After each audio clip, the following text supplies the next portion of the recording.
Timothy, put the Kettel on!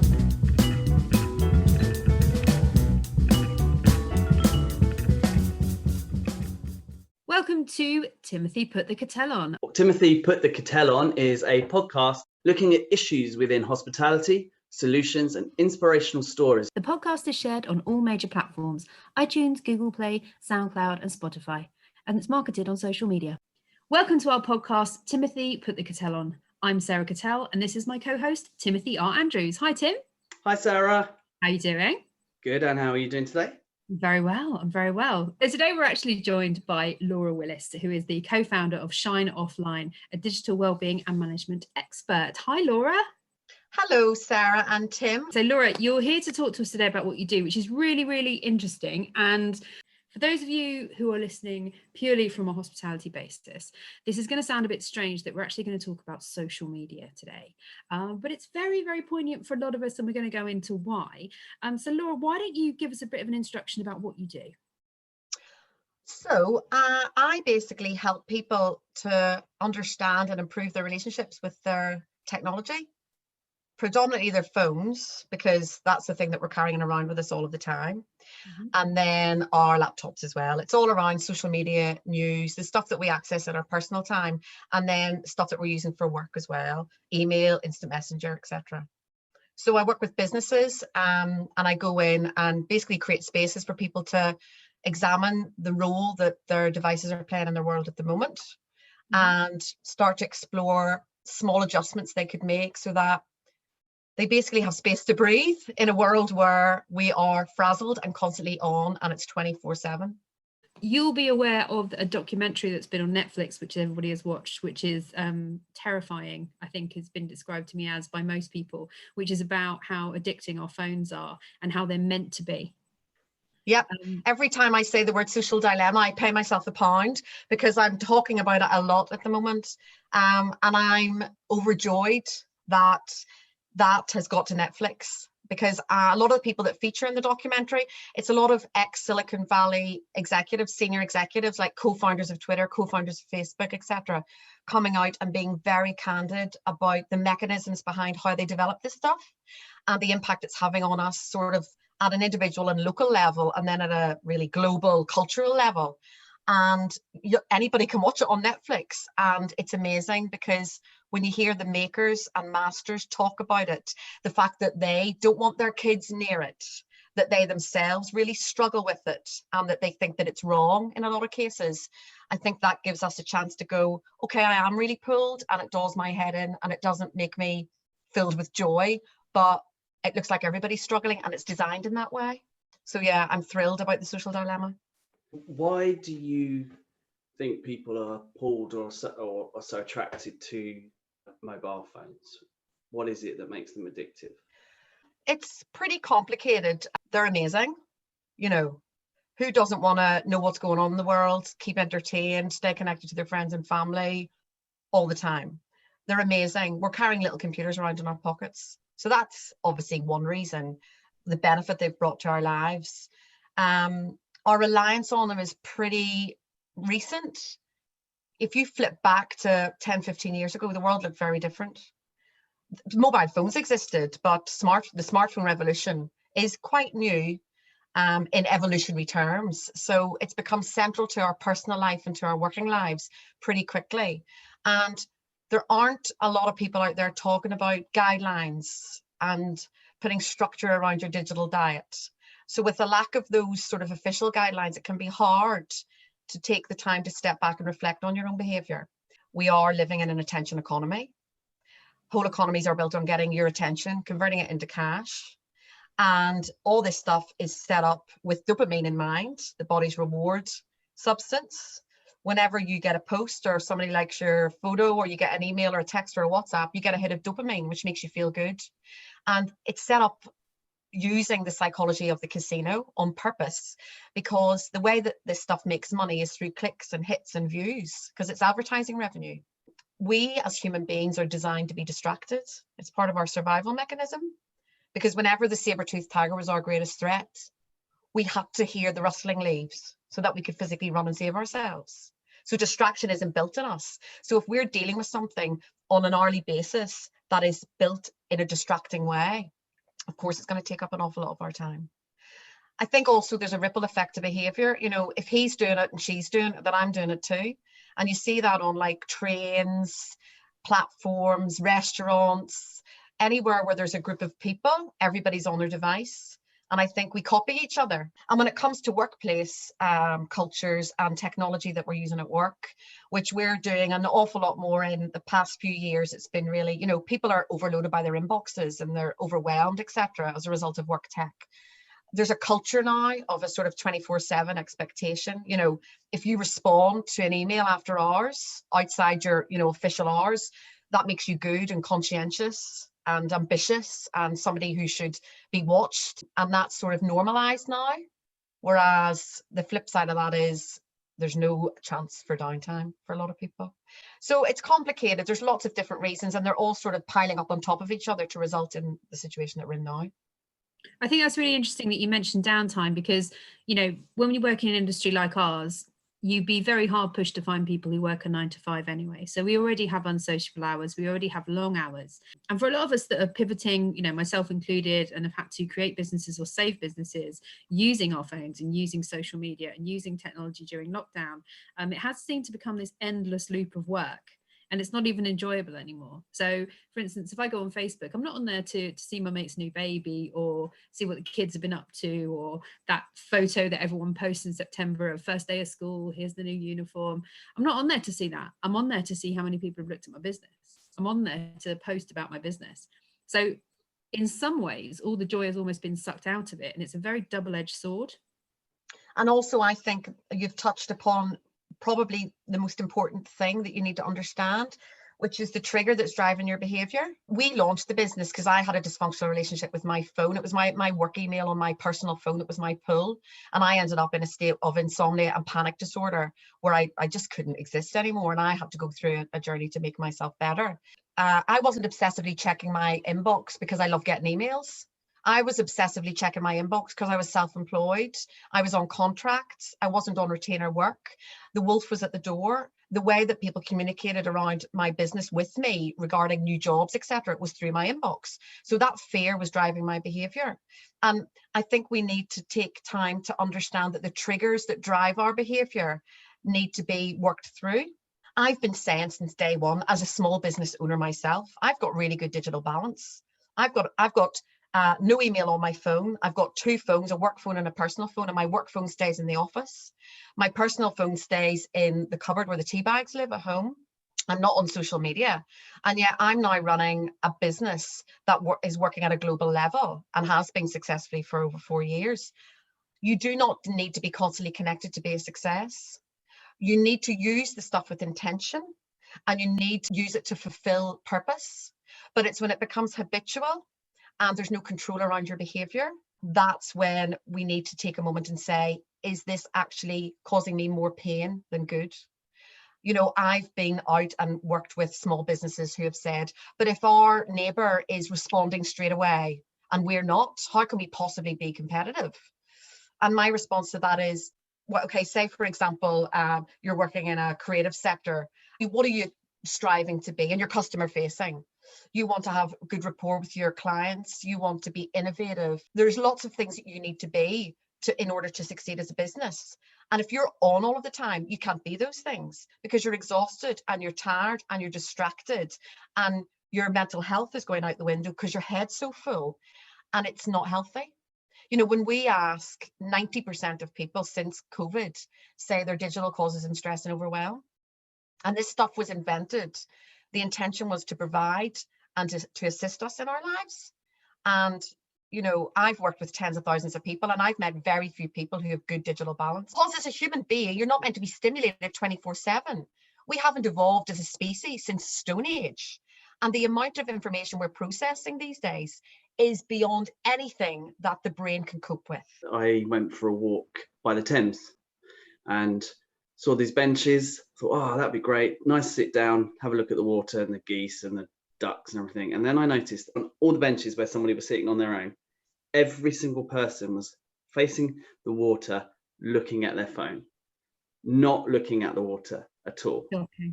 And I thought, there's a real problem this is a real problem. There is sunlight glistening off this water, and you've sat there, you've chosen to sit opposite this water for a reason, probably to relax. And what you've done is you're looking at your phone. Yeah. I just couldn't get my head around it. There's this beautiful sight and everybody's heads are down looking at the phones. One of the questions I wanted to ask you, actually, there are going to be people listening to this that are perhaps living on their own or feeling quite isolated, and they view is that this technology that they've got is their only source of contact with people, and that might make them reluctant to actually look at their behaviors. How would you address that sort of objection? I think you need to look at the quality of the exchanges that you're having through social media. A lot of social media use in particular is very passive. So I've been reading studies recently that have demonstrated that passive use of social media, where you're just scrolling through other people's feeds, has a really negative impact on your own self-esteem and could increase anxiety and depression. Whereas WhatsApp, which is much more interactive, has been found to decrease feelings of isolation and loneliness. So I think it's about taking the time to think about the way that you're using the technology and how you feel after you've used it. Of course, through COVID, if it wasn't for Zoom and Teams and Skype for Business, I wouldn't be here, because I'm relying on conference call software to keep my business running. And it's not about chucking the phones in the toilet and running and living in a forest. It's about reframing our relationship with it if we think that it's not bringing benefit to our world. There can be an emptiness to silent exchange over things like social media. Whereas if you actually have a physical voice conversation with somebody, what you'll get from that is a lot richer and a lot deeper. And there's experts out there who have written about this. There's TED Talks about this. So it's not about not using it. It's about being mindful of not allowing all your time and worth get lost in it. And obviously, whenever you're face to face with somebody, that's the richest type of exchange that you can have, because you're picking up on their social cues and the expression in their face and all sorts of stuff going on. Whenever you can't be with somebody, the phone or a Zoom call can be a good replacement, because you'll still be able to look into somebody's eyes, see their face, see their expression, and hear their voice is really powerful. Isn't it? Emails and texts, you miss things out, and people sometimes take umbrage at things. I myself have done that when I've read an email the wrong way because I haven't had the person speaking to me, or when they've explained to me the email, I'm totally realised I'm completely off track. It's completely different. What they meant was not what I read. Yeah, exactly. I think we've all been there. So Laura, it's really interesting to know from your perspective, actually, what employers can do to help people who are in an industry like ours, where it's all encompassing, it's all go all the time, and everything is very much technology based. What can employers do to encourage good habits in their staff? Well, every business is obviously different. So, if you're in hospitality, you've got a range of staff. Some are desk-based, some are back office, some are front of house. So it's understanding that everybody's relationship with technology is going to be different. I suppose we're thinking about work tech and personal tech. So everybody's relationship with their work technology, for example, is going to be different depending on their job role and the position that they hold within that business. So understanding the differences is the first thing. And then it's really about encouraging people to strive to have good digital habits. It's about supporting people to do that. It's about communicating with people, because this stuff is really simple, but people don't talk about it. And my aim is to make it normal in things like one-to-one meetings for managers to talk to staff about their digital behavior and their digital well-being, creating dialogue and encouraging conversation around it, and then just supporting people to do things like think about how they spend their break times, think about how the expectation around things like email response times, instant messenger response times, out of office or out of off shift, contactability around that, and encouraging people as well, I suppose, that whenever they're in their personal time, they need to be thinking about things like their sleep and if that's being disrupted by tech. So on the flip side, actually, I'm just thinking about you talking about employers. So quite a few friends of mine who are chefs are working shift work at the moment. That's kind of the way things are. There's a lot of people working freelance. And they are not being communicated with in work hours as to what they're doing the next day. So for instance, a friend of mine was sat there at 8 o'clock at night a couple of weeks ago saying, I don't even know what time I start work tomorrow, nobody's texted me. And I said, that's appalling, because that's, in my opinion, that's a manager's job before the end of the working day, which everyone accepts is, I suppose, somewhere between 5 p.m. and 7 p.m, to make sure that that messaging is done. So I think there's a lot of work to be done on both sides, isn't there? 100%. And you know, this is a brilliant example of how we have allowed technology to enable behavior that's unacceptable. You know, because when someone leaves at the end of the day and hangs their apron up, we can still contact them and we don't have to make a decision at the end of the day because they've got a mobile phone and I know their number and I can text them or email them or WhatsApp them. The responsibility that that manager's taken on board to make that decision is gone because all those barriers have changed, but that's adding stress into everybody, into that person's life. It's like the out of hours email contact. You know, if you're desk-based in the hospitality sector and you have finished work at 5:30 and you're home by, we'll say at the moment, and I know a lot of people are working in hotels and they are still going in and then coming home, you can still log on in the evening. That wouldn't have been considered 20 years ago because you'd left work. But now, because it can be done, it is being done. But just because you can do something doesn't mean you should. Just because you can carry your phone around with you everywhere you go doesn't mean you should.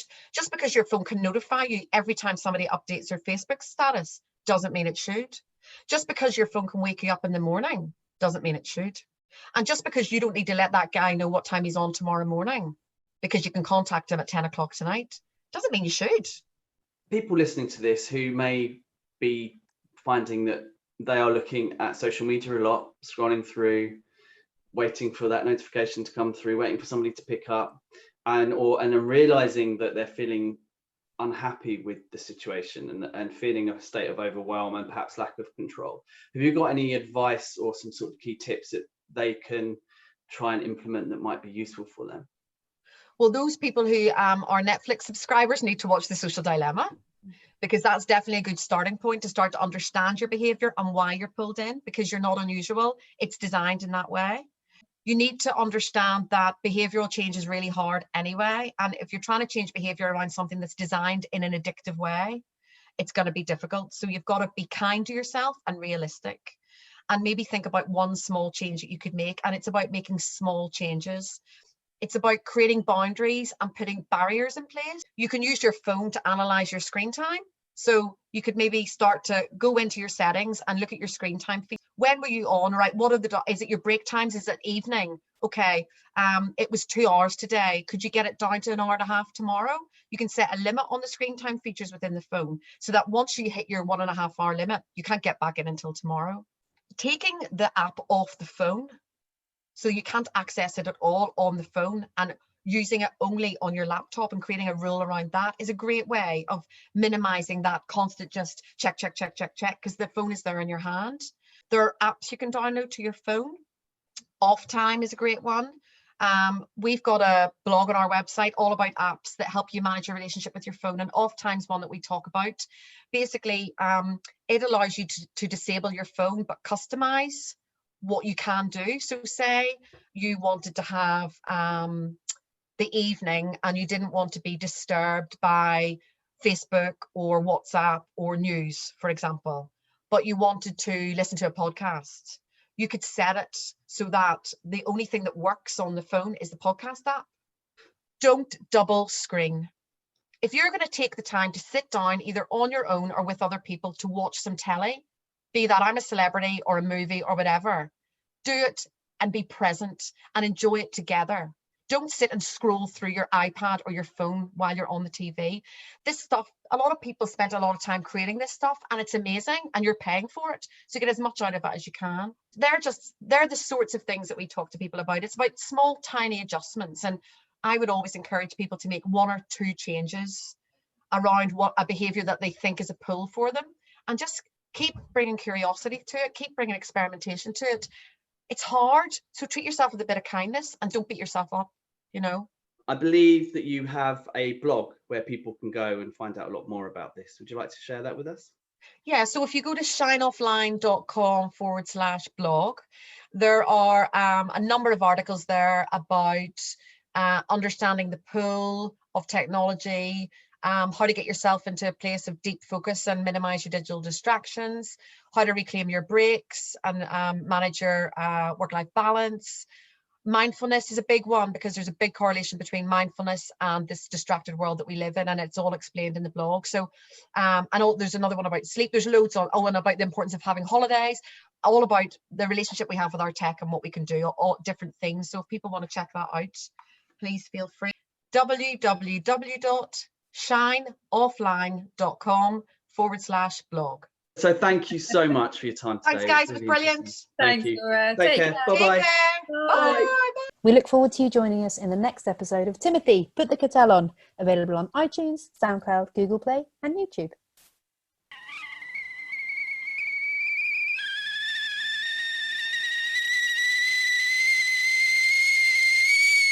Timothy, put the kettle on!